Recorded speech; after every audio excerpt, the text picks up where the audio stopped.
Hello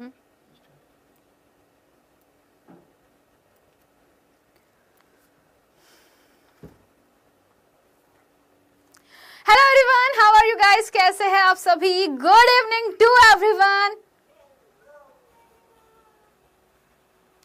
सो guys, आज वाली जो क्लास है आपका लेक्चर नंबर 4 एंड आप इसके बाद में सिर्फ 2 लेक्चर रहेंगे। रिमेंबर कि 2 लेक्चर बाद आपका जो चैप्टर है वो फिनिश हो जाएगा।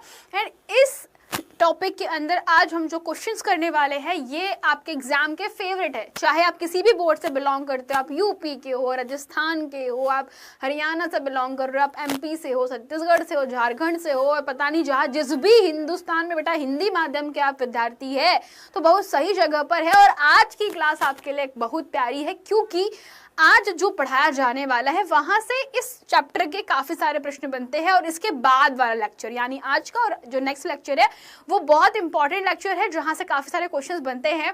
देखिए, हर जगह पर प्रश्न पूछने का तरीका डिफरेंट हो सकता है, क्वेश्चन जो है वो अलग हो सकता है, लेकिन जो इमोशंस है भाई वो सेम ही रहेंगे इन सब चीजों के। ठीक है, तैयार सारे बच्चे? गुड इवनिंग सभी को, राधे राधे, राधे राधे, प्रणाम।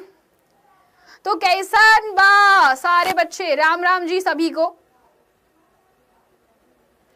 Hello everyone, again good evening guys. चलिए, तो ये चैप्टर नंबर 2 भी खत्म होने वाला है एंड आप लोगों के स्कूल्स भी स्टार्ट होने वाले हैं। आई होप सो कि सारे हमारे स्टूडेंट्स बहुत ही बढ़िया कर रहे हैं अभी। ओके, चालू कर दे।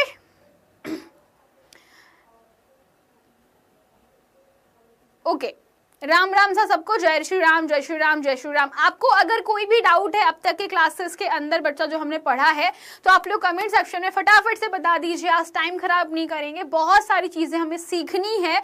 और सबसे इंपॉर्टेंट चीज देखिए, क्विज में आपका लूंगी, लाइव टेस्ट रहेगा वो, और लाइव टेस्ट में अगर किसी ने गड़बड़ करी तो समझ जाना कि इसमें अभी भी रिविजन बाकी है। रिविजन करना नहीं छोड़ना है किसी ने, ठीक है? ओके, चलो चालू। Any doubt till now? PH values भी पढ़ाई जाएगी, डोंट वरी। आज की क्लास में हम वही पढ़ने वाले हैं, पीएच मान क्या होता है। ओके,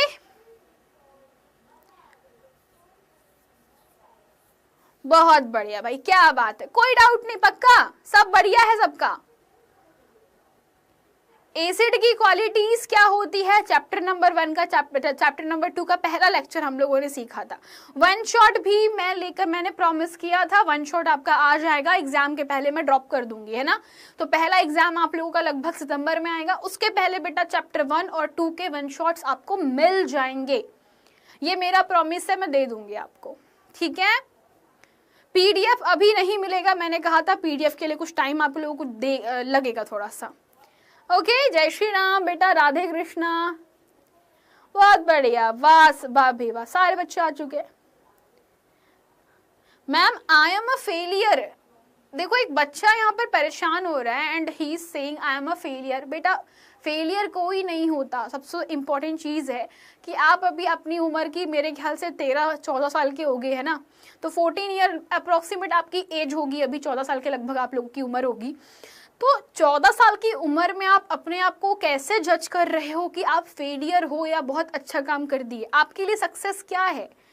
सक्सेस ये थोड़ी होता है कि यार मतलब मैम मेरे 10th में अच्छे नंबर नहीं आए, मैम मेरे 9th में अच्छे नंबर नहीं आए, इसे सक्सेस नहीं कहा जाता बेटा, समझ लो इस चीज को, ठीक है। तो कुछ बोलते हैं ना कि किताब के कुछ पन्ने आपका भविष्य नहीं डिसाइड कर सकती, वो सच है, क्योंकि आपके भविष्य के लिए आप किस चीज में अच्छे हो ये जानना भी बहुत जरूरी है। मैं ये नहीं बोल रही हूँ, मैं किसी पे क्वेश्चन मार्क नहीं कर रही हूँ कि आप लोग पढ़ाई करोगे तो ही टॉप कर सकते हो, नहीं, जरूरी नहीं है। टॉप करने के तरीके अलग होते हैं, काम करने के तरीके अलग होते हैं, 5 उंगलियां एक जैसी नहीं होती, सबको हमेशा ये होता है, ठीक है। कहता है ना कि 5 उंगलियां एक जैसी नहीं होती, दैट मीन्स हर किसी का इंपॉर्टेंस डिफरेंट होता है, पर काम अलग अलग होता है और अपने आप में सब महत्वपूर्ण है ना। और इन 5 उंगलियों से मिलकर ही मुट्ठी बनती है। अगर मैं किसी एक उंगली को भी हटा दूं बेटा तो ये 4 उंगलियां किस काम की रहेगी मेरी? किसी काम से अच्छे से नहीं कर पाएगा कोई भी काम। तो ये समझो, अपने आप की इंपॉर्टेंस समझो, है ना। बिल्कुल भी निराश नहीं होना है बच्चा। जब ठान लोगे किसी चीज को तो करने के लिए बेटा पूरे का पूरा आपका दिन, दिमाग, सब कुछ एक जगह पे आ जाएगा। तो एक बार सोच लो, एक बार कुछ करने की ठान लो, हमेशा वही चीज होगी जो आपने सोच के रखी हुई है, ये हमारा दिमाग कहता है। और वो तो एक बहुत फेमस डायलॉग भी है ना कि जब किसी चीज को बहुत शिद्दत से चाहो तो पूरी कायनात उसे मिलाने में लग जाती है। तो एक बार चाहो तो सही, सपने तो देखो, सपने देखोगे तो उसके पीछे ऑटोमेटिकली भागना शुरू कर दोगे, ठीक है। केमिस्ट्री हार्ड नहीं है, I am a fat boy, me too, ऐसे नहीं बोलते यार। देखो अपने आप देखो, दुनिया तो बुराई करते रहेगी, दुनिया तो बुराई करते रहेगी, लेकिन हमें क्या करना है, हमें खुद ही की तारीफ खुद कर लेना है, क्योंकि दुनिया बुराई कर रही है, उनको करने दो, हमें हमारी क्वालिटीज पता है ना भाई जी, है कि नहीं। यस, तो उदास नहीं होना मेरी क्लास में, एकदम चिल रहा करो, एकदम बिल्कुल फन रहा करो, ऐसे मत करा करो क्लास के अंदर, ठीक है। ओके, सो स्टार्ट करें। प्रणाम प्रणाम सा सबको, प्रणाम प्रणाम सा, हाँ जी, चलो बढ़े आगे। आज की क्लास हमारी चालू होने वाली है एसिड के साथ बेस, ठीक है। अंग्रेजी में लिखा जाता है एसिड प्लस बेस, हिंदी में लिखा जाता है अम्ल के साथ क्षार को मिला दिया जाए। तो क्वेश्चन है क्या होगा? आज की कक्षा का सबसे बड़ा उद्देश्य यही है समझना। तैयार? गुड नाइट भाई साहब, सो जाओ, ठीक है। बेटा केमिस्ट्री समझ में नहीं आती, ये परेशानी हर किसी बच्चे के अंदर होती है। अगर आप दिमाग में सोच लोगे कि माउंट एवरेस्ट चढ़ा नहीं जा सकता, तो आप उसको चढ़ने की कभी हिम्मत भी नहीं करोगे, ना ही आप ट्राई करोगे। और अगर आपने कोशिश नहीं करी तो आप कैसे बोल सकते हो कि माउंट एवरेस्ट चढ़ना टफ है या आसान है, ठीक है। इसी प्रकार से सेम केमिस्ट्री टफ है या आसान है, यह उस बात पर निर्भर करता है कि आपने प्रयास किया और कितना किया। अगर आपका प्रयास बहुत अच्छा था और बिल्कुल सही दिशा में था तो आपके लिए वो विषय आसान हो जाएगा। पर अगर आप लोगों ने प्रयास करने की भी कोशिश नहीं करी और आप दूर से देखकर बोल रहे हो कि केमिस्ट्री या कोई भी सब्जेक्ट टफ है, कठिन है, तो बेटा इसमें आपकी गलती है, ठीक है। ओके, चालू करें।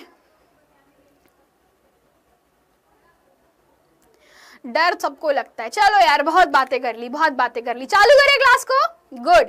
सबसे पहले बच्चों आज बता देते हैं, इस अभिक्रिया का नाम है उदासीनीकरण अभिक्रिया। बहुत प्यारी अभिक्रिया है, समझिए इस चीज को कि एक है आग बबूला, जो अम्ल होते हैं वो कैसे होते हैं, आग बबूला होते हैं, और जो क्षार होते हैं वो कैसे होते हैं, वो चरचरे होते हैं। ऐसे समझो उसको, एक आग बबूला है, एक चरचरा है, दोनों मिल जाते हैं तो क्या होता है, बहुत ही नॉर्मल बिहेवियर वाला इंसान हमको मिल जाता है। दैट मीन्स हमारे पास में दो विपरीत प्रकार के जो पदार्थ है वो आपस में मिल रहे हैं और उनसे जो हमें मिला वो क्या मिला, उदासीन विलयन मिला। तो ये वेरी इंपॉर्टेंट और बहुत प्यारी सी रिएक्शन है जिससे हम कहते हैं उदासीनीकरण अभिक्रिया, ठीक है। तो नाम सबको याद हो गया, इसे क्या कहा जाता है, जल्दी बताओ भाई, सारे बच्चे बोलो क्या कहते हैं। इस अभिक्रिया का नाम होता है उदासीनीकरण अभिक्रिया, ठीक है। ओके, जल्दी बताइए, इज इट ओके? गुड। तो फटाफट से एक काम करिए, कॉपी खोलिए अपनी और मेरी बातों को लिखना स्टार्ट कर दीजिए। इस अभिक्रिया की ट्रिक या याद करने का तरीका क्या होता है? ट्रिक बच्चों, मैं उस चीज को बोलती हूँ जिस लाइन से आपको याद हो जाता है रूल। तो रूल क्या है इसका कि जब किसी अम्ल को किसी क्षार के साथ में मिलाया जाता है तो यहाँ हमेशा हमें लवण के साथ जल की प्राप्ति होती है। क्या होती है? लवण के साथ जल की प्राप्ति होती है, ठीक है। चलिए, अब अम्ल के साथ क्षार को मिलाने पर लवण और जल मिलता है तो इसमें उदासीन क्या होता है बेटा?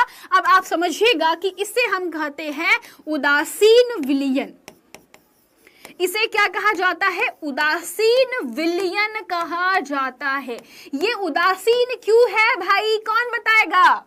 चलो बताओ, ये उदासीन क्यों कहलाते हैं? क्योंकि, जल्दी से बोलो जी, उदासीन इसीलिए कहे जाते हैं क्योंकि यह ना तो क्षारीय प्रकृति के होते हैं और ना ही ये अम्लीय प्रकृति के होते हैं। अर्थात अगर आप इनको पानी में घोल करके किसी लिटमस पेपर से टेस्ट करोगे, अगर आप इन उदासीन विलयन का, जल्दी बताइए, लिटमस परीक्षण करोगे तो क्या होगा? लॉजिक देखती हूँ किसका दिमाग चलता है, हाँ जी, फटाफट से बताइए। अगर आप इसका लिटमस परीक्षण करते हैं, पीएच 7 है, बिल्कुल सही बोल रहे हो, लेकिन लिटमस परीक्षण होने पर क्या ये रंग बदलेगा? जल्दी बताओ।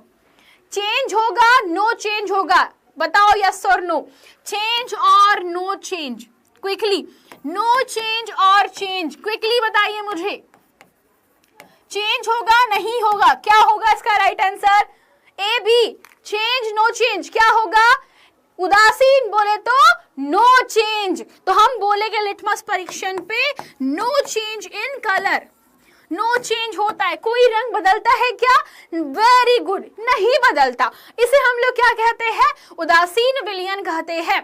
तो उदासीनीकरण अभिक्रिया में क्या हुआ? अब परिभाषा लिखना आ जाएगा। ट्रिक मैंने बता दी बेटा। अब बताइए मुझे, क्या मेरे बच्चे परिभाषा लिख लेंगे?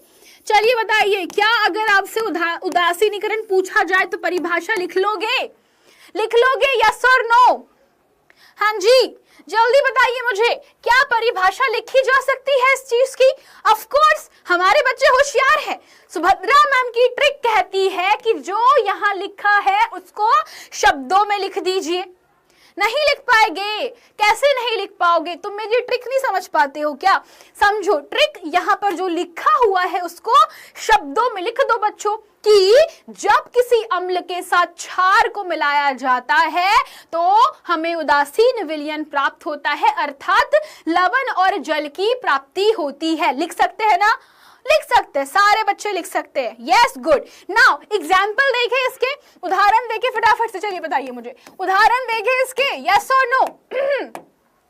उदाहरण देखें इन सब चीजों के। तो उदाहरण नंबर पहला, उदाहरण नंबर सबसे पहला और बहुत प्यारा एग्जाम्पल है। सबका प्यारा अम्ल क्या कहलाता है? इससे जल्दी बताइए, क्या कहते हैं? सबका प्यारा अम्ल हाइड्रोक्लोरिक अम्ल। कौन सा अम्ल? सबका प्यारा अम्ल, इसे कहा जाता है हाइड्रोक्लोरिक अम्ल।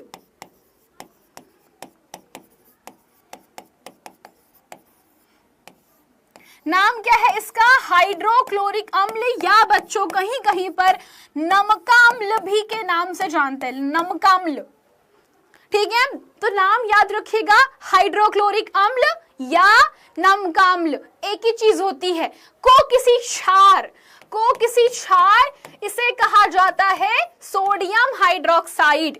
सोडियम हाइड्रोक्साइड कहा जाता है इससे। और लोकल नाम क्या होता है? कौन बताएगा इसका? जल्दी कौन बताएगा? सोडियम हाइड्रोक्साइड के साथ में जब नमका अम्ल को मिलाया जाता है क्या होगा? फटाफट से बताइए मुझे कि इसका लोकल नाम बताओ। तुम्हारे यहाँ बाजार में किस नाम से मिलता है? बाजार में सोडियम हाइड्रोक्साइड किस नाम से मिलता है? Caustic soda. जिसको नहीं पता, इसे कहा जाता है कास्टिक सोडा। कास्टिक सोडा के नाम से मशहूर है बेटा। जिन बच्चों को ऐसा डाउट रहता है वो ऐसे बराबर नाम भी लिख लिया करो, ठीक है? क्या बोलते हैं इसको? कास्टिक सोडे के नाम से जानते हैं। तो अब बताइए मुझे, क्या ये सूखे रहेंगे या विलयन के रूप में रहेंगे? इंपॉर्टेंट पार्ट, ये अभिक्रिया कब होगी? जब मैं इनका विलयन लूंगी या इनको सूखा सूखा लूंगी? चलो बताओ, ये इंपॉर्टेंट पार्ट है बेटा। सूखा सूखा लू कि इनको पानी में मिला करके रिएक्शन कराऊं? चलो बताओ फटाफट से। हाँ जी, ड्राई करे, सूखा सूखा करे कि पानी में मिला दे? बेटा अम्ल और क्षार सिर्फ पानी के साथ में ही रहेंगे। ये प्रकृति सिर्फ किसके साथ रहती है? पानी के साथ। मतलब इनके जलीय विलयन लेने पड़ेंगे ना जी, जलीय विलयन लेंगे। Very good. वाटर के साथ में हमने क्या किया? मिक्स किया। अब क्या होगा? यहां से हाइड्रोजन और यहां से हाइड्रोक्सी आयन मिल करके बनाएंगे HOH। और बचा क्या आपके पास में? क्या बचा आपके पास में? अब आपके पास बचा है क्लोरीन और सोडियम। इनको मिला दीजिए, क्या बन गया? Sodium chloride. क्या बोलोगे इसको? Sodium chloride.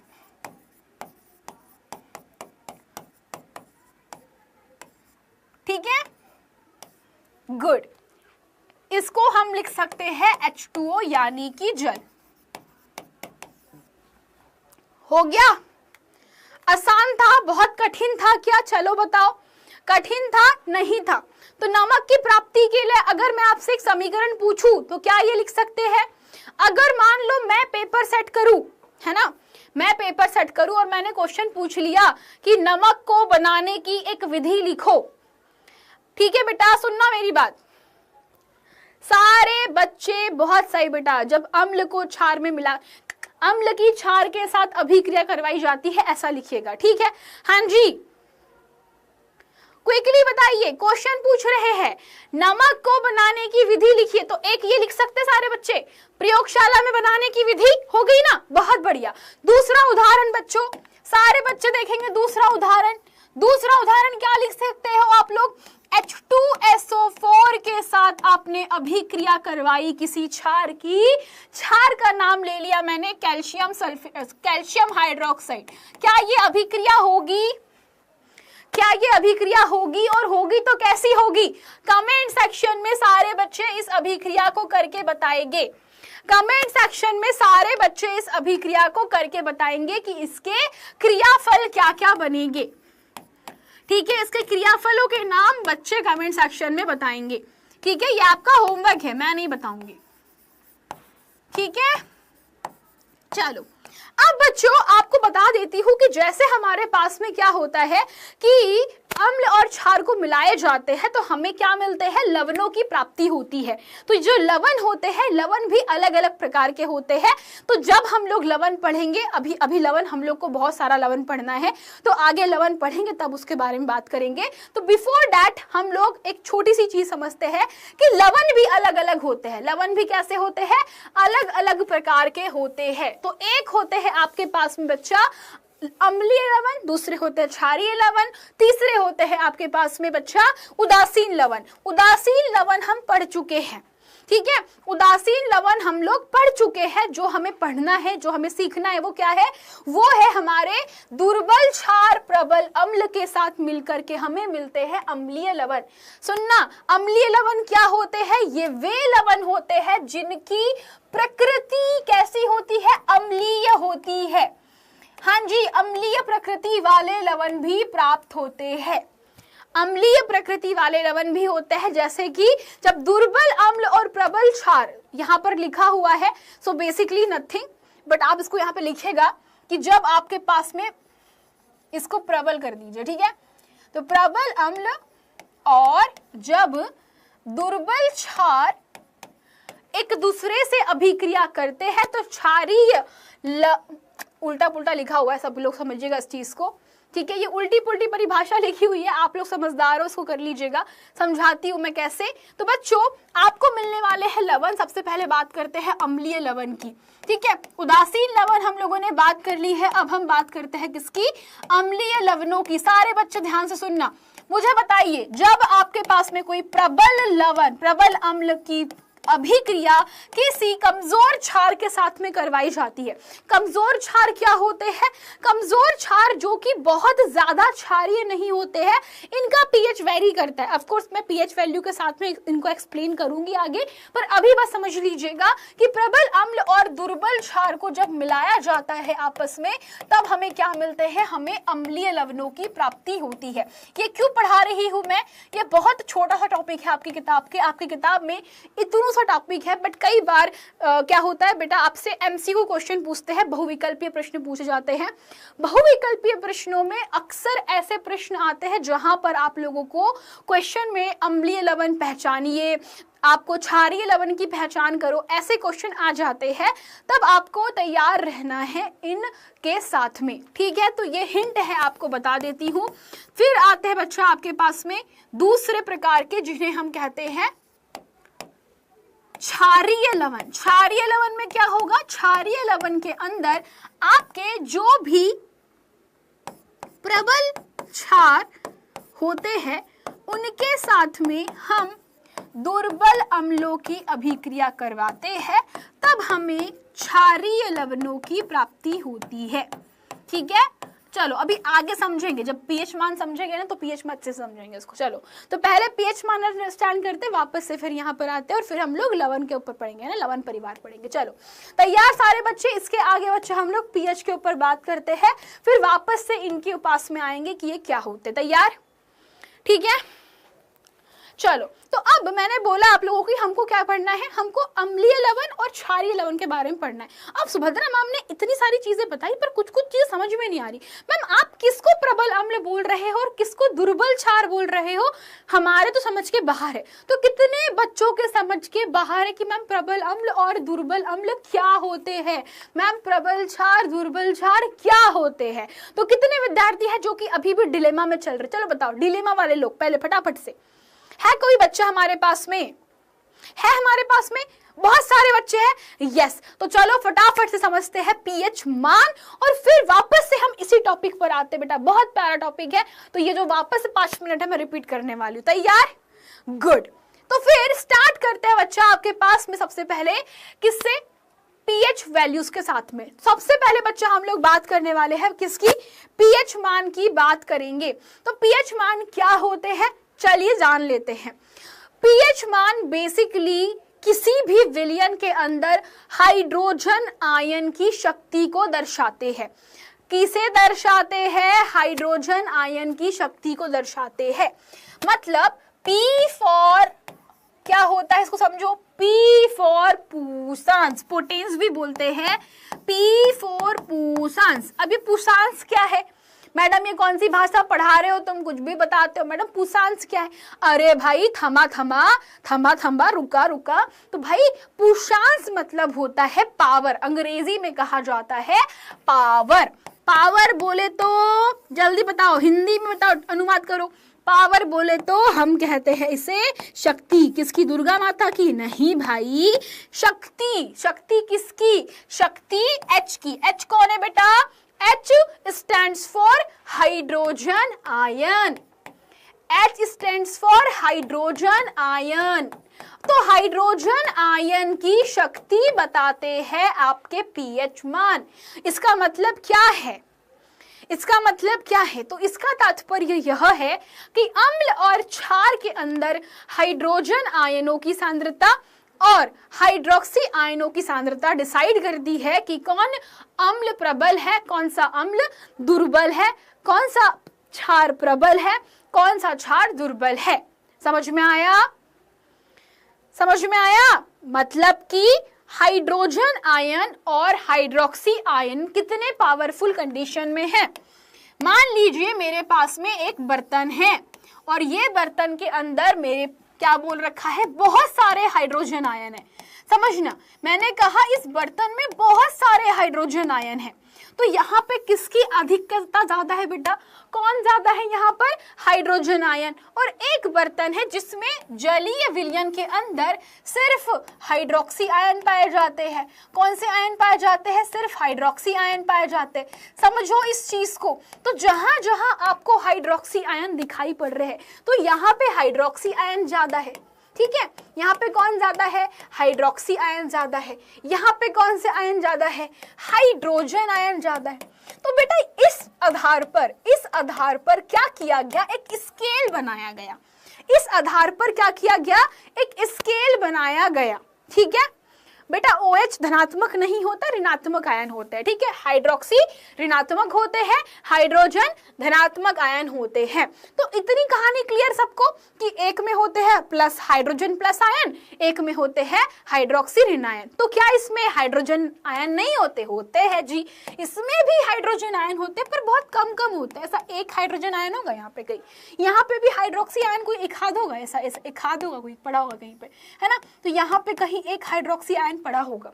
मतलब कि हाइड्रोक्सी आयन भी होते हैं लेकिन कम कम होते हैं, यहाँ पर भी हाइड्रोजन आयन होते हैं लेकिन कम कम होते हैं। तो इन दैट केस जहां पे अधिकता जिस आयन की ज्यादा होती है उसे हम लोग कहते हैं क्षार, और जहां पे हाइड्रोजन आयन ज्यादा होते हैं उसे कहते हैं हम लोग अम्ल।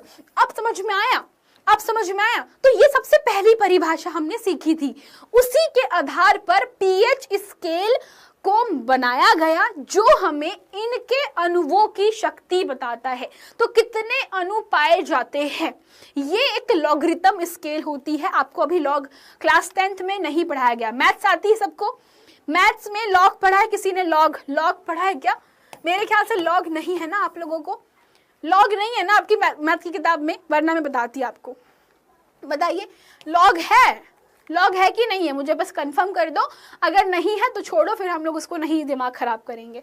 लॉग नहीं है ना, कोई बात नहीं, अब छोड़ो, लॉग नहीं है। अदरवाइज आपको कैलकुलेट करना सिखाती, आप कितने आयन हैं इसको भी कैलकुलेट कर सकते हो, ठीक है। तो बेटा विज्ञान के अंदर आपके पास में गिलास भर पानी में कितने हाइड्रोजन आयन हैं, कितने हाइड्रोक्सी आयन हैं, इसको भी आप गणना कर सकते हो। परंतु जैसे आपको लॉग नहीं पढ़ाया है गया है, कक्षा 11वीं में, क्लास 11th में आप लोग पढ़ोगे, डोंट वरी अबाउट इट। तो वहां पे आप समझ लेना कि मैं क्या बोलने की कोशिश कर रही हूँ। अभी बस क्लास 10th के हिसाब से समझेंगे हम लोग, है ना।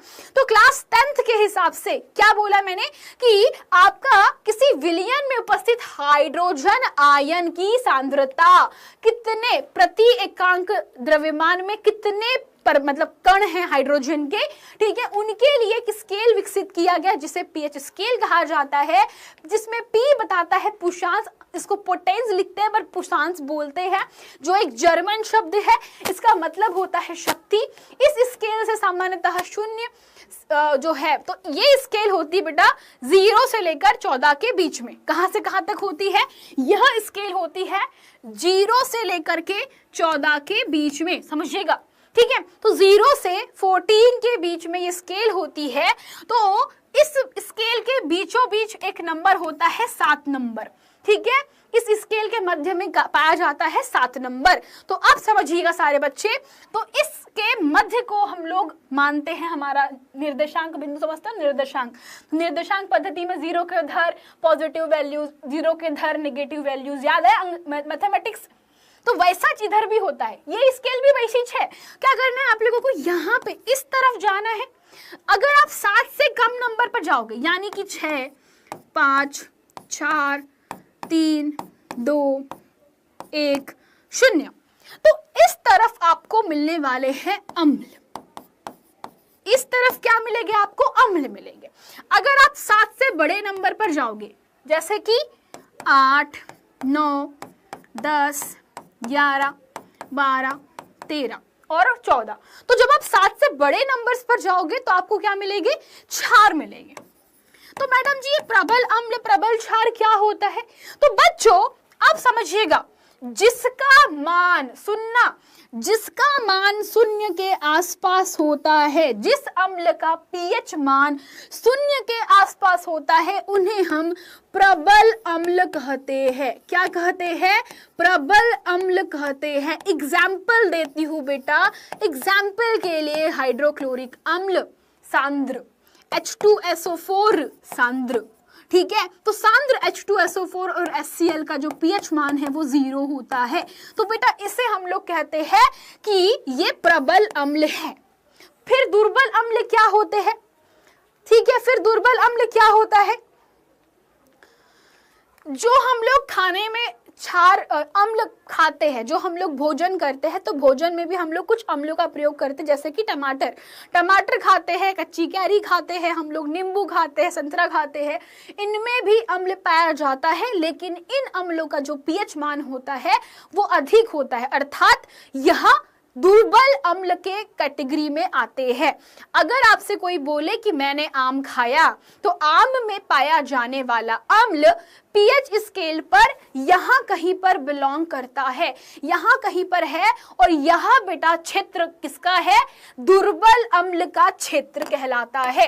क्या कहलाता है? अरे भाई गायब ही हो गया। तो इसे हम क्या कहते हैं? दुर्बल अम्ल का क्षेत्र कहते हैं, ठीक है। ओके, सो बेसिकली हाँ ये रहा। सो इसे हम लोग क्या कहते हैं? दुर्बल अम्ल का क्षेत्र कहते हैं। तो यहाँ पर जितने भी अम्ल पाए जाते हैं उन्हें आप दुर्बल अम्ल कहोगे। एग्जाम्पल देती हूँ, एग्जाम्पल के लिए सभी लोगों ने ऑक्जेलिक अम्ल का नाम सुना है, एसिटिक अम्ल का नाम सुन रखा है। एसिटिक अम्ल का जो पीएच वैल्यू है बेटा वो 6 अराउंड होता है, ठीक है, यानी बहुत कम वैल्यू है। तो हम कहेंगे दुर्बल अम्ल, एग्जाम्पल के लिए, उदाहरण के लिए CH3COOH, नाम याद आया किसी को? कौन है ये? पहचानो कौन है ये? तो इसे कहा जाता है एसिटिक एसिड। ओके, इसे क्या कहते हैं बेटा? बेटा पढ़ाई पर ध्यान दे दो क्लास के अंदर। तो एसिटिक एसिड दुर्बल अम्ल के अंदर आता है। कार्बोनिक एसिड H2CO3 भी दुर्बल अम्ल के अंदर आता है। कार्बोनिल एसिड हो गया, CH3COOH हो गया, ये सभी कैसे होते हैं? दुर्बल होते हैं। ठीक है, परंतु अब बात करते हैं क्षारकों की। अब क्षारकों में भी प्रबल क्षार होते हैं बेटा। तो क्षारकों में भी 14 के आसपास की जितने भी क्षार होते हैं जिनका pH मान 14 के आसपास होता है उसे हम प्रबल क्षार कहते हैं। प्रबल क्षार किसे कहा जाता है? एग्जाम्पल के लिए सोडियम हाइड्रोक्साइड सांद्र, पोटेशियम हाइड्रोक्साइड सांद्र, LiOH सांद्र इत्यादि, ये ETC, ये सभी प्रबल क्षार कहलाते हैं। दुर्बल क्षार मैग्नीशियम हाइड्रोक्साइड, कैल्शियम हाइड्रोक्साइड, वो कैसे होते हैं बेटा आपके पास में? दुर्बल क्षार भी होते हैं। दुर्बल क्षार और उनके एग्जाम्पल है MgOH का ट्वाइस, CHOH का ट्वाइस, ETC। ठीक है, तो ये सभी आपके दुर्बल क्षार की कैटेगरी में आते हैं। इतना क्लियर? इतना क्लियर सबको? ठीक है, तो ये बच्चा आपकी क्या हो जाएगी? एक्चुअल में एक छोटा सा याद करने का ट्रिक होता है। बच्चे इतना गलत करते हैं। जब मैंने आपसे पूछा कि निम्नलिखित में से प्रबल अम्लों का pH मान कितना होगा, तो उत्तर क्या होगा? चलो बताओ, अगर मैं आपसे प्रश्न पूछूं कि प्रबल अम्ल का pH मान कितना होगा, तो इसका उत्तर क्या होगा? चलो बताओ। हाँ, pH की खोज सोरेनसन नाम के जो वैज्ञानिक थे उन्होंने की थी। जानने की जरूरत नहीं है आपको। 1 से 13, 12 और 13, वाह, बहुत बढ़िया, बहुत बढ़िया। मेरी क्लास में ध्यान सिर्फ कुछ ही बच्चों का था, बाकी सारे बच्चे बेटा गोबर कर रहे थे। तुम लोग यहाँ पे कैसे कर रहे हो यार? तुम लोग पढ़ाई लिखाई पे बिल्कुल फोकस नहीं कर रहे हो। हर चीज में तुमको गूगल करना होता है। क्या चल रहा है ये? 0 0 लिखा हुआ है। प्रबल अम्ल कहाँ पे होते हैं? 0 पे होते हैं ना। प्रबल अम्ल मतलब 0, प्रबल क्षार मतलब 14, प्रबल क्षार मतलब 14, प्रबल अम्ल मतलब 0। ये बिल्कुल वैल्यूज को याद कर लो। इतना गलत करके आते हैं बच्चे, 7 पे टिक मार्क करके आते हैं तुम लोग। लिटरली बता रही हूँ मैं, इतने सारे स्टूडेंट का नाम गिनवा सकती हूँ 7 पे टिक मार्क करके आते। पता नहीं कौन से भगवान ने बताया था उनको, पता नहीं कौन सा सपना देखे थे कि सुभद्रा मैम ने ये पढ़ाया था। अरे गधो, कितनी बार बोला है क्लास में फोकस रखा करो। Don't talk in my class यार। जितना बातें करोगे उतना दिमाग खराब करोगे खुद का। ठीक है, आगे बढ़ते हैं नेक्स्ट पार्ट के ऊपर। 0 होता है। चलो, तो अब बच्चा बात करते हैं बेसिकली। तो हमारे पास में लोकल एग्जाम्पल कुछ है, कुछ अम्लों के एग्जाम्पल्स है। फॉर एग्जाम्पल आपके पास में कुछ देखो, मैं सिंपल लॉजिक बता रही हूँ, अंग्रेजी तुमको आएंगे नहीं, पर मैं एक्सप्लेन कर देती हूँ क्योंकि ये सबसे बेस्ट डायग्राम था जो कि मुझे अच्छा लगा उठाने के लिए। तो सबसे जो हमारे पेट में पाया जाता है, सुनना, हमारे पेट में पाया जाता है, वो पेट में पाए जाने वाले अम्ल का नाम बताओ फटाफट से। बायोलॉजी में हम लोगों ने सबसे पहला चैप्टर पढ़ा था बेटा, उसमें पढ़ा है हमारे आमाशय के अंदर पाया जाने वाला अम्ल का नाम क्या होता है? हाइड्रोक्लोरिक अम्ल होता है। वो कैसा होता है? वो तनु हाइड्रोक्लोरिक अम्ल होता है, जिसका pH मान 1.5 से लेकर के 1.8 के अराउंड होता है। वेरी गुड, 1.8 के अराउंड होता है। ठीक है, जठर रस के अंदर पाया जाता है ऑफ कोर्स। तो ये कैसा होता है? तनु हाइड्रोक्लोरिक अम्ल होता है। अब तनु और सांद्र का मतलब क्या होता है समझा देती हूँ, सारे बच्चे समझना। तनु मतलब आपने उसमें क्या कर दिया? उसमें आपने पानी मिला दिया। तनु में क्या होता है? तनु में आपने उसको डाइल्यूट कर दिया, बोलते हैं अंग्रेजी में। डाइल्यूशन मतलब कि हाइड्रोजन आयन को कम करने के लिए हम क्या करते हैं? पानी मिक्स कर देते हैं। ठीक है, तो यहाँ पर बच्चा आपके पास में H+ आयनों की सांद्रता कम हो जाती तनु के अंदर। एंड सेम सिनेरियो फॉर सांद्र। सांद्र मतलब भर भर के पड़ा हुआ है। सांद्र मतलब कि खचाखच खचाखच खचाखच भरे हुए इसके अंदर। तो बेटा इसको बोलते हैं यहाँ पर H+ आयन कैसे होंगे? अधिक रहेंगे, अधिकता रहेगी। ठीक है, तो ये होता है सिंपल मतलब समझने के लिए। ये मत सोचना सुभद्रा मैडम ने बोला था सांद्र मतलब कि खचाखच खचाखच भरा होता है और जाकर पेपर में लिख करके आ गए जहां पर हाइड्रोजन आयन खचाखच खचाखच भरे होते हैं उसको सांद्र बोलते हैं। ऐसा लिख कर मत आना, पिटाई मार दूंगी मैं तुम्हारी। ठीक है, चलो फटाफट से अंडरस्टैंड करते हैं। अब उदासीन की बात करते हैं बेटा, उदासीन कहाँ से कहाँ तक पाए जाते हैं? तो जो उदासीन विलयन होते हैं, उदासीन चीजों का उदासीन जो होते हैं वो कौन होते हैं? लवण होते हैं। और लवणों का जो पीएच वैल्यू होता है वो अराउंड 7 होता है।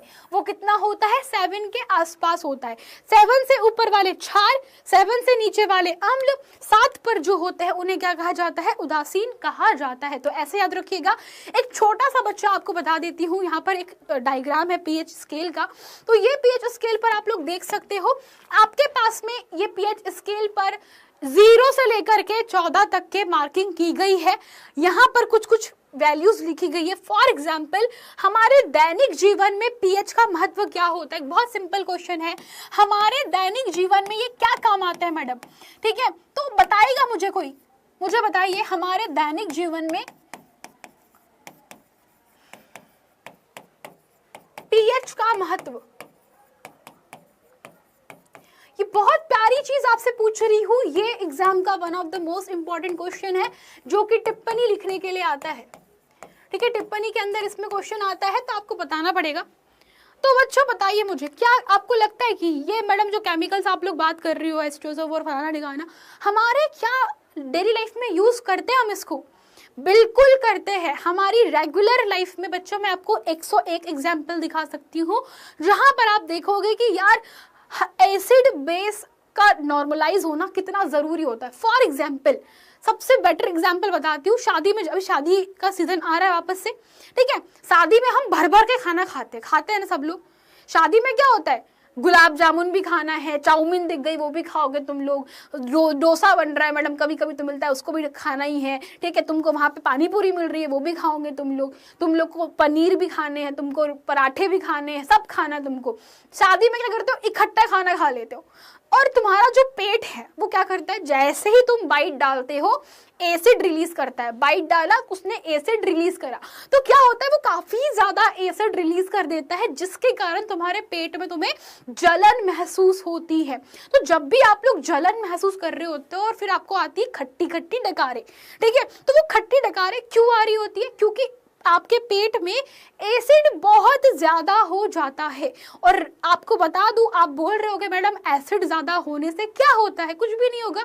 लेकिन अगर आपका पेट हमेशा इस तरीके से बार बार खराब हो रहा है जिसमें एसिड की वैल्यू ज्यादा हो जा रही है, तो आपके पेट में आमाशय में बेटा एक बहुत बड़ी बीमारी कहते हैं, अल्सर कहा जाता है, जहाँ पे छाले क्रिएट हो जाते हैं, तो वो आपको हो जाता है। और उसमें अगर आपने ध्यान नहीं दिया तो आपका जो पूरा का पूरा पाचन तंत्र है वो खराब हो जाता है और कई बार कुछ मौकों पे लोगों की डेथ भी हो जाती है अगर आप लोग इलाज नहीं करवाते हो तो इतना बड़ा प्रोसेस होता है टोटल की टोटल। दैट मीन्स कि हम जब बात कर रहे हैं हमारे दैनिक जीवन में पीएच की, तो सबसे बड़ा एग्जाम्पल हमारा शरीर है। हमारे शरीर के हर हिस्से में, हर कोने में अलग अलग तरीके से अलग अलग पीएच मान के ऊपर क्या हो रहा है? काम हो रहा है। हमारा लीवर अलग पीएच पे काम कर रहा है, हमारा जो बेटा यूट्रस है वो अलग पीएच पे काम कर रहा होगा, हमारा जो अलग अलग सिस्टम है, पाचन तंत्र है, किडनी है, सब अलग अलग सिस्टम पे क्या कर रही है? काम कर रही है। अब बात करते हैं खून की। क्या लगता है जो खून है, ठीक है, तो आप क्या करते हो बच्चा? फिर आप लोगों को जब आपका पेट बहुत ज्यादा खराब हो जाता है तो आप लोग फिर क्या पीते हो? इनो पीते। हम लोग क्या पीते हैं? फिर इनो पीते हैं। अब इनो कैसा होता है सब लोग समझना, ठीक है। तो बच्चों इनो क्या करता है? तो इनो का काम होता है आपके पास में, तो बेसिकली इनो का काम होता है आपके पेट की गर्मी को शांत करना। हम क्या बोलते हैं? पेट की गर्मी को शांत करना, यही बोलते हैं ना अपनी भाषा में। मम्मी लोग बोलती इनो घोल ले पेट शांत हो जाएगा। तो पेट क्या दौड़ रहा था जो शांत हो जाएगा? पेट क्या गुस्सा कर रहा था जो शांत होगा? बताओ मुझे, पेट क्या गुस्सा कर रहा था? नहीं जी, पेट गुस्सा नहीं कर रहा था, पेट के अंदर गर्मी बढ़ गई थी। क्यों बढ़ गई थी? क्योंकि हम लोगों ने ज्यादा खाना खा लिया था। फिर मम्मी घोल के देती है इनो, बोलती है पी लो तुम खुश हो जाओगे, तो थोड़ी देर में तुमको आराम मिल जाता है। तो ऐसा क्यों होता है? क्योंकि इनो की प्रकृति होती है बच्चा क्षारीय। ये कैसी होती है? क्षारीय प्रकृति की होती है। तो क्षारीय प्रकृति में कितना परसेंटेज, किस लेवल पर होता है मिल्क ऑफ मैग्नीशिया? इसका पीएच अराउंड होता है 10। पीएच कितना होता है बेटा 10 होता है, और आपके पेट का हो जाता है 1.2 अप्रोक्सीमेट, जो कि बहुत खतरनाक होता है। आपके पेट का पीएच 2.5 अराउंड रहे तो सही रहता है, ठीक है। तो ये जो पीएच का वैल्यू है बच्चा वो 10 होता है। सो जब हम लोग इनो पीते हैं हमारे पेट को मिलती है राहत, क्योंकि अंदर होती है उदासीनीकरण अभिक्रिया, और उदासीनीकरण अभिक्रिया होते से ही हमारा पेट बोलता है वाह अच्छा लग रहा है, अब कल और शादी में जाके फिर से खाएंगे, है ना। यही करते हो तुम लोग, मैडम आज तो इनो पी लिया, कल वापस से शादी में जाएंगे, वापस से खाना खाएंगे, वापस से पेट खराब करेंगे, फिर इनो पी के शांत कर लेंगे। यही करोगे? बताओ यस और नो, है कि नहीं? चलो, सो नाउ ये था आपके पास में दैनिक जीवन में पीएच। अब आपको और चीजें बताते हैं उस बारे में। तो किसी भी उदासीन विलयन के पीएच का वैल्यू 7 होगा। यदि पीएच स्केल में किसी भी विलयन का वैल्यू 7 से कम है तो यह अम्लीय होगा, अगर 7 से ज्यादा होता है तो वह कैसा होता है, हाइड्रोक्सी आयन की सांद्रता की वृद्धि को दर्शाता है, अर्थात यहाँ पर क्षार की शक्ति बढ़ रही है। सामान्यतः पीएच सार्वत्रिक सूचक यानी कि अंतर भारित पेपर द्वारा ज्ञात किया जाता है। ये भी एक चीज आपको बता दूं, कलर होता है इसका पर्पल, बैंगनी, ठीक है। ओके, सो नाउ पीएच के अंदर एक छोटी सी स्केल आपको दिखाते बच्चा। तो यहाँ पर आप लोग देख सकते हैं, प्रश्न पूछ लेते कई बार, अगर मान लो कि एग्जाम वाले को लगता है कि नहीं यार बच्चों को आसान पेपर नहीं देना है, कठिन पेपर देना है, तो आपसे वो कुछ भी प्रश्न बना के पूछ सकता है। कुछ भी मतलब कुछ भी नहीं पूछेगा, परंतु ऐसे प्रश्न भी पूछ लेगा जिस पर हम लोग गौर नहीं करते। हम क्या करते हैं ना, किताब के कुछ हिस्सों को गायब कर देते हैं ना। चैप्टर नंबर 2 पढ़ रहे, समझ में नहीं आया, छोड़ देते, करते हैं कि नहीं करते? चैप्टर नंबर 2 केमिकल रिएक्शन समझ में नहीं आई, छोड़ दो, है कि नहीं? यही करते हो डेली लाइफ में तुम लोग, मुझे पता है, तुम झूठ मत बोलो। सुभद्रा मैम ने भी क्लास 10th पढ़ी है कि नहीं? करते हो कि नहीं करते हो? पीएच का मान कैसे निकालते हैं बच्चा, मैंने आपको एक्सप्लेन किया कि अभी लॉगरिथम आपको नहीं पढ़ाया हुआ है, तो लॉग जब पढ़ोगे तब उसको बताया जाएगा। अदरवाइज अगर आपको लगता है 1-2 न्यूमेरिकल तो हम लोग कर लेंगे, ठीक है। चलो, अब सिंपल, तो अब क्वेश्चन कैसे पूछेगा यहाँ पर, देखो वो बोलता है कि चलिए बताइए, हमने समझा कि 0 पीएच वैल्यूज जो होती है ना, तो जहां पर अगर आपके पास में 0 पीएच वैल्यू है, दैट मीन्स हम कहेंगे कि ये कैसे है, प्रबल अम्ल होते हैं। तो क्या प्रबल अम्लों के अंदर हाइड्रोक्सी आयन नहीं पाए जाते? ये प्रश्न होता है आपके पास में। प्रश्न क्या होता है, क्या प्रबल अम्लों में हाइड्रोक्सी आयन नहीं पाए जाते? तो ये क्वेश्चन है आप लोगों का। तो इसका उत्तर हाँ दोगे या ना दोगे? चलो बताओ बताओ बताओ मुझे। पीएच का, जिसका 0 पीएच है, 0 पीएच मान वाले का हम लोग बोलते हैं प्रबल अम्ल है, तो क्या इसमें हाइड्रोक्सी आयन नहीं पाए जाते? इसका उत्तर होगा पाए जाते हैं, परंतु बहुत कम मात्रा में। ऑफ कोर्स पाए जाते हैं पर बहुत कम मात्रा में। इस चित्र को सब लोग देखना बच्चा, इस चित्र में आप देखिए, यहाँ पर ये जो सफेद इलाका है, ये सफेद इलाका है, ये बता रहा है हाइड्रोक्सी आयन की सांद्रता को, ठीक है। सफेद इलाका बता रहा है हाइड्रोक्सी आयन की सांद्रता को। तो आप देखिए कि नीला क्षेत्र बता रहा है हाइड्रोजन आयन की सांद्रता। जहां पर नीला, यहाँ पर नीला का क्षेत्रफल, जहां नीले का क्षेत्रफल ज्यादा है मतलब ज्यादा हाइड्रोजन आयन है, ठीक है। तो हाइड्रोजन आयन ज्यादा है, फिर कम हो रहे कम हो रहे कम हो रहे कम हो रहे कम हो रहे। जहां पर उदासीन है लगभग हाइड्रोक्सी आयन और हाइड्रोजन आयन बराबर है। फिर देखो हाइड्रोजन आयन कम हो रहे कम हो रहे कम हो रहे कम हो रहे कम हो रहे, और यहाँ पे आके बहुत कम हो चुके हैं, ठीक है। परंतु हाइड्रोक्सी आयन की यहाँ पर तादाद बढ़ चुकी है, इसीलिए ये प्रबल क्षार कहलाते। तो ऐसे क्वेश्चन भी आते हैं, तो दिमाग में याद रखिएगा कि ऐसा भी होता है, ठीक है। ठीक है बेटा, पी बता चुकी हूं मैं, पुसांस, पावर, शक्ति, ठीक है। चलो, अब दैनिक जीवन में पीएच के महत्व पर थे, तो बच्चों एक बहुत इंपॉर्टेंट चीज बताती हूँ। आप लोगों ने आजकल एक नाम सुना होगा, क्योंकि इन्वायरमेंट में बहुत ज्यादा चेंजेस हो रहे हैं, तो अम्ल वर्षा नाम सुना है किसी ने? नाम सुना है किसी ने? अम्ल वर्षा क्या होता है? नाम सुना है किसी ने? सुना होगा ना। तो आपको बता दूं कि अम्लीय वर्षा के कारण जो आप लोगों ने देखा होगा ना, जो आपका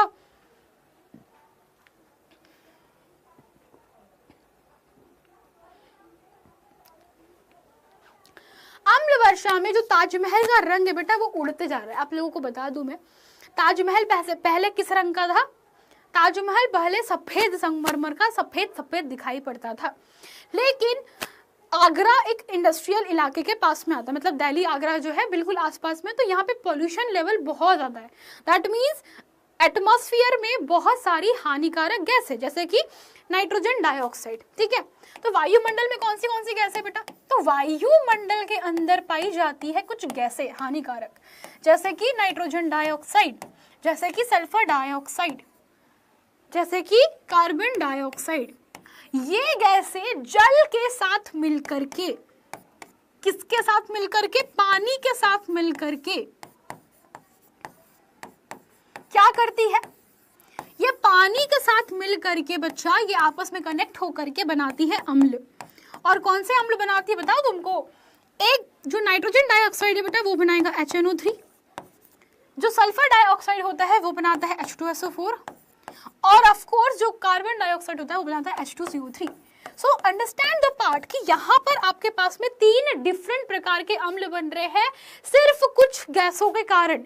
अब सोचो कि ये गैस बादल के साथ हमारे साथ बरसते हैं, तो बादल जब बरस रहे होते हैं तो इस एसिडिक मीडियम के साथ बरस रहे हैं जमीन पर, और आप सोचो कि ये अम्ल जो है हमारे खेतों में जा रहा है, हमारे पीने के पानी में जा रहा है, हमारे नहाने धोने के पानी में मिल रहा है, हमारी नदियों के अंदर मिल रहा है, और इनका जो बेटा इनके कारण हमारे पास में जो वर्षा का जो जल होता है, वर्षा के जो बादल होते हैं, वर्षा के बादलों में बेटा ये क्या होते हैं? पानी, ये अम्ल पाए जाते हैं, और इनका pH होता है 5.6 से भी कम, 5.6 से कम इनका pH होता है। And that is a reason कि ये धीमे धीमे धीमे धीमे धीमे धीमे हमारी जमीन को भी बंजर कर रहे हैं। जमीन के बंजर करने के साथ साथ आपको बता दूं कि जो जलीय जीव जंतु है उनको भी मार रहे हैं। उसी में जाकर हम नहाते हैं, उसी में जाकर हम लोग क्या करते हैं? गोते लगा रहे होते। तुम सोचो कि कितना पॉल्यूशन बढ़ रहा है, कितना पॉल्यूटेड चीजें हो चुकी है कि हमारा जो संगमरमर, आप सोचो यार ताजमहल का कलर पीला पड़ गया, ठीक है। ये बहुत खतरनाक केस हुआ था 2008 से 14 के बीच की बात है यार, जहां पर क्या होता है कि फिर ताजमहल को स्पेशली फिर कोटेड किया गया था। तो व्हाट हैपेंस, ताजमहल में कौन सा पत्थर है? संगमरमर है। आपको कहानी बताती हूँ, ताजमहल में कौन सा पत्थर है भाई? ताजमहल में भी पाया जाता है संगमरमर, ठीक है। तो संगमरमर बोले तो क्या होता है? कैल्शियम सल्फेट, ठीक है। आपको बता दूं संगमरमर जो है बच्चा कैल्शियम कार्बोनेट है। ये कौन है? कैल्शियम कार्बोनेट है। तो कैल्शियम कार्बोनेट को जब आपने H2SO4 के साथ रिएक्ट करवाया तो क्या बनने वाला है आपके पास में? यहाँ से बच्चा कैल्शियम सल्फेट बनेगा, CaSO4 बनने वाला है, साथ में CO2 निकलेगी, साथ में जल जो है बन के निकल जाएगा। दैट मीन्स आपके पास में CuCO3 था, ये कन्वर्ट हो गया है CaSO4, जिसके कारण आपको पीला रंग दिखाई पड़ता है, विच इज नथिंग बट अभी हम लोग पढ़ेंगे जिप्सम। अभी हम लोग पढ़ने वाले जिप्सम। तो ये क्या होता है? जिप्सम के रूप में आपको दिखाई पड़ने वाला है। तो ये कैसे पॉसिबल हो पा रहा है? क्योंकि ऑफ कोर्स हमारी बॉडी भी, अगर सोचो ना तुम्हारे हाथों के ऊपर मैं एसिड डाल दूं, तुम्हारी हाथों की जो मसल बेटा जो टिश्यूज है वो जलने लग जाते हैं। तो ये वही सिनारियो है कि ये केमिकल्स रिएक्शन होती है और आपके आसपास हम नोटिस नहीं करते, लेकिन बहुत सारे परिवर्तन हो रहे हैं जिनको हमें गौर करना है। तो अम्ल वर्षा एक और कारण होता है। दूसरा कारण बच्चों आपको बता देती हूँ, जहां पे आप लोग पीएच का बहुत बड़ा महत्व देख सकते हो, दैट इज योर भूमि। आपकी जो भूमि है, आपकी जो खेत है, खलियान होते हैं, वहां पर आपको पता है उपजाऊ चीजों को, मतलब चीजें उपजाऊ बनाने के लिए हम लोग बहुत सारे फर्टिलाइजर्स यूज कर रहे होते हैं। फर्टिलाइजर्स मतलब हम लोग बहुत सारे कीटनाशक यूज करते हैं, सॉरी मतलब बहुत सारे खाद यूज करते हैं ना, जो वो वाले खाद होते हैं, यूरिया डाल दिया, NHP डाल दिया, करते हैं ना हम लोग, ऐसे करते हैं कि नहीं करते? तो एट दैट टाइम जब हम लोग बहुत सारे केमिकल्स यूज कर रहे होते हैं, हम लोग काफी ज्यादा हमारे मिट्टी के अंदर बहुत सारे लाइक NPK वगैरह जो होता है डाल देते हैं ना, हमारी मिट्टी बस एक समय तक झेल सकती है। बेटा याद रखना, ये जो सारी प्राकृतिक चीजें होती है वो हमारी तरह ही है, ज्यादा केमिकल डालोगे खराब हो जाएगा। तो क्या होता है कि अम्लता बहुत ज्यादा बढ़ जाती है जब pH बच्चा 7 नहीं होता। याद रखना, अगर आपकी मिट्टी का pH 7 से कम है, अगर मान लीजिए आपकी मिट्टी का जो pH है वो 7 से कम हो जाता है, अगर 7 नहीं है, 7 से कम है, तो याद रखना आपको क्या करना होगा। आपका पहला काम होगा चूने का जो बुरादा होता है उसका छिड़काव करना। तो मिट्टी के अंदर बहुत सारे किसान चूना जो होता है ना, चूना CaO कैल्शियम ऑक्साइड, उसका छिड़काव कर देते हैं। तो कैल्शियम ऑक्साइड का छिड़काव करने से, यानी चूने का जो सूखा पाउडर होता है उसको छिड़काव करने से अम्लीयता मिट्टी की खत्म हो जाती है, जिससे पीएच वैल्यू बैलेंस हो जाता है और आपकी मिट्टी फिर बहुत बढ़िया फसल उगाती है। अगर आप भी खेती बाड़ी करते हो, अगर आप भी किसान हो, तो आप इस चीज को अंडरस्टैंड कर सकते हो। इसके बाद में एक बहुत बढ़िया चीज मुझे बताइएगा, ठीक है, जो कि पीएच के कारण फील होती, दैट इज इनो वाला मैं बता चुकी हूँ कंडीशन क्या होता है हमारे पेट के अंदर। एक और चीज आपको बताती हूँ बच्चा, हमारे दंतक्षय बहुत प्यारी सी चीज है, यहाँ से प्रश्न भी बनता है, आपको बता दूं। तो दंतक्षय क्या होता है? दंतक्षय आपके दांत जो है खराब होने लग जाते हैं। क्या होते हैं बेटा? दांत जो होते हैं वो खराब होना स्टार्ट कर देते हैं। अब दांत खराब होते कैसे होते हैं? अच्छा, सब लोग चॉकलेट खाते हो? चलो बताओ, सभी लोग चॉकलेट खाते हो, ठीक है? सो जो चॉकलेट खाते हैं उनकी आदत होती है कि रात को चॉकलेट खाया, सो जाते हो, उठ करके ब्रश नहीं करते हो, और तुम्हारे दांत तुम देखना 1-2 हफ्ते में खराब हो जाएंगे। अगर आप भी इस तरीके से अपने दांतों में कीड़े पड़वाना चाहते हो तो आप लोग भी बढ़िया चॉकलेट खाओ, ब्रश मत करो, सो जाया करो, एंड आपके दांत खराब हो जाएंगे। क्यों पूछोगे नहीं? सो बेसिकली क्या होता है कि जब भी आप लोग कुछ भी खाना खाते हो तो आपके खाने के अंदर क्या होता है? शुगर होता है ना? सबको पता है कि हमारे खाने के अंदर बाय डिफॉल्ट एक ग्लूकोज पाया जाता है जो कि हम लोग खाना खाते हैं, ठीक है, चाहे वो चॉकलेट हो, चॉकलेट में शक्कर पाई जाती है, मीठा होता है, तो कहीं ना कहीं हमारे दांतों में फंस जाता है। अब क्या होगा? हमारे मुंह में पाया जाता है बैक्टीरिया, और हमारे मुंह का जो बेटा पीएच होता है 5.5 होता है ना, हमारे जीभ का जो मुंह का जो पीएच होता है वो 5.5 अप्रोक्सीमेट होता है, और आपके दांत बने होते हैं कैल्शियम फॉस्फेट के, CaPF, ठीक है। तो आपके पास ये दांत बने होते हैं किसके? कैल्शियम फॉस्फेट के। ये पूछ लेते हैं एग्जाम के अंदर, ठीक है। तो कैल्शियम फॉस्फेट के आपके दांत बने होते हैं। अब कैल्शियम फॉस्फेट कैसा होता है भाई? ये होता है क्षारीय। ये कैसा होता है भाई? ये होता है क्षारीय प्रकृति का। भाई ये बोलता है कि अरे यार मैं तो क्षार हूँ, ये कैसा है? ये तो क्षार है। कैल्शियम फॉस्फेट कैसे होते हैं? क्षार होते हैं, जब दांत के अंदर होते हैं क्षार होते हैं। अब तुमने खाई चॉकलेट, फंस गए, मान लो यहाँ फंस गई, निकल नहीं रही, और तुमने ब्रश किया, ब्रश में भी नहीं निकली, तुम्हारे मुंह का बैक्टीरिया क्या करेगा? इस पे अटैक करेगा। किस पे? चॉकलेट के ऊपर अटैक करेगा। मान लो चॉकलेट है, अब चॉकलेट पे अटैक करके क्या करता है? वो उसको विघटित करने का कोशिश करेगा, और विघटन के दौरान यहाँ रिलीज होते हैं एसिड्स। तो जब बेटा यहाँ पे रिलीज होते हैं एसिड, ये है क्षार, तो जब ज्यादा मात्रा में एसिड रिलीज होते हैं तो आपके जो दांत होते हैं उसमें पड़ जाते हैं कीड़े, जिसको आप लोग बोलते हैं ना दांत में कीड़े पड़ गए। तो बेसिकली जो कैल्शियम फॉस्फेट होता है उसका क्षरण होना स्टार्ट हो जाता है, आपके दांत कमजोर हो जाते हैं, और बच्चा इसी को हम लोग कहते हैं दंतक्षय, ठीक है, ठीक है। और जब दंतक्षय बहुत खतरनाक हो जाता है तो आपके दांत खिंचवाने पड़ जाते हैं, निकलवाने पड़ जाते हैं, बहुत कठिन प्रोसेस होता है ये, ठीक है। तो दंतक्षय बहुत पीड़ादायक प्रोसेस होता है, आप खा नहीं पाओगे फिर उसके बाद में, फिर बोलेंगे अरे मैडम जी क्या ही कर दिया, पहले बताना चाहिए था ना, क्लास 10th में बता रहे हो मैडम मेरे तो पहले ही दांत खराब थे, है ना, तुम ऐसे करने वाले हो, ठीक है। तो ये मत करिएगा। नाउ नेक्स्ट हम लोग बात करते हैं जो कि बहुत प्यारी चीज है। अच्छा मुझे बताओ, कितने लोगों ने शहद चुराया है? कितने बच्चे शहद चुराते हैं बताओ मुझे? अरे मधुमक्खी से काट खाई है किसी ने? मधुमक्खी की काट खाने वाले हाथ खड़ा करो। मधुमक्खी, चींटी या फिर एक पौधा होता है, खाई है किसी ने? नहीं खाई ना। अच्छा, जो मधुमक्खी की काट खाते हैं ना उनको पता है कि मधुमक्खी सुझा देती है, मतलब बिल्कुल मान लो यहाँ पे काटा ना तो एकदम से लाल गाल कर देती है, सब बड़ा सा गाल कर देती है। ऐसा क्यों होता है? ऐसा क्यों होता है पता है किसी को? ऐसा क्यों होता है कि मधुमक्खी काटी तो अरे मम्मी बहुत बड़ा सा सूज गया है, क्या करे जी, मम्मी बोलते नहीं बन रहा, मम्मी शक्ल खराब हो गई, होता है ना ऐसा? क्यों होता है? क्योंकि सभी जीवों के अंदर सुरक्षा के लिए कुछ न कुछ बनाया जाता है, स्वयं की सुरक्षा के लिए कुछ न कुछ बनाया जाता है, ठीक है। तो मधुमक्खी के पैरों में होता है डंक, पैरों में नहीं पिछवाड़े में मतलब होता है बेसिकली डंक, ठीक है।